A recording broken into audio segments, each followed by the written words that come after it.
Bueno, en 7 años de gobierno del Partido Popular, España ha escalado a la tercera posición de Europa, en pobreza infantil. 2.360.000 niños y niñas sufren o están en riesgo de sufrir pobreza infantil. Nosotros hemos hecho varias cosas. La primera de ellas es elevar la prestación por hijo a cargo para las familias con menos recursos económicos, y eso va a significar el que salgan de la pobreza 80.000 niños y niñas. Hemos hecho una alianza de país contra la pobreza infantil, donde no solamente estamos poniendo recursos económicos desde el sector público, sino que estamos haciendo que grandes empresas alineen todas sus estrategias de desarrollo social corporativo hacia objetivos comunes de lucha contra la pobreza infantil para ser eficaces. La pobreza infantil no es algo que desaparezca cuando uno tiene 18 años y pasa a ser adulto. La pobreza infantil es algo que se perpetúa en el tiempo, y eso hace que pase de generación en generación, y yo creo que eso es inaceptable en nuestro país. Por tanto, ¿cuál es mi compromiso? Mi compromiso es erradicar la pobreza en 4 años. Tenemos que bajar drásticamente la pobreza infantil en nuestro país, y ese es el compromiso que yo voy a asumir. ¿Cuál es la principal de las medidas en este sentido? Es el ingreso mínimo vital.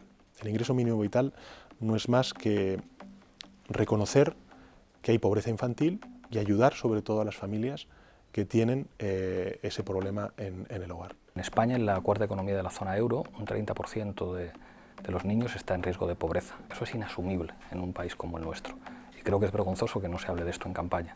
Estamos proponiendo medidas muy concretas. Para empezar, la educación infantil gratuita de 0 a 3 años. En segundo lugar, apostar por el acogimiento frente a los centros, que se revela como algo, digamos, mucho más útil.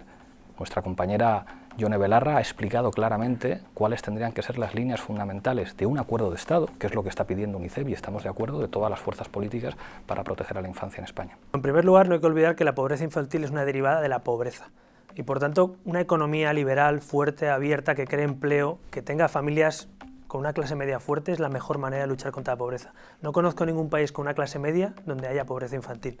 Los países con una gran clase media, que tienen un sustento social y con un estado de bienestar, no pueden tener pobreza infantil. Dicho eso, hemos tomado unas medidas ya para ayudas a las familias, en este caso para que las familias que no llegan a final de mes y tienen a esos hijos, pues puedan tener recursos. Para las guarderías hemos puesto medidas encima de la mesa, para las familias numerosas hemos puesto medidas encima de la mesa. Esas son algunas de las medidas que hemos puesto. Hemos puesto también, en la legislatura anterior, 100 euros disponibles también para familias en determinados umbrales de recursos, ¿no? Así que no hay que olvidar que cuando hablamos de pobreza infantil no es una cosa ajena a la economía, es que eso sucede cuando la economía no funciona o cuando hay exclusión de una parte de la sociedad. Para mí el mejor plan de luchar contra la pobreza infantil es que haya una gran clase media y familias que tengan recursos para poder pagar una guardería, para poder vestir a sus hijos, para poder llevar comida a su casa. Si no hay empleo, si tenemos exclusión social por la precariedad, si tenemos grandes capas de la sociedad que se han caído con la crisis y no las incorporamos otra vez, tendremos pobreza infantil. Yo creo que es una anomalía para un país como España que hayan esos índices de pobreza infantil, pero insisto, se han producido con la crisis sobre todo, se han agravado, y ahora darle la mano a esas familias es la manera de recuperarlas.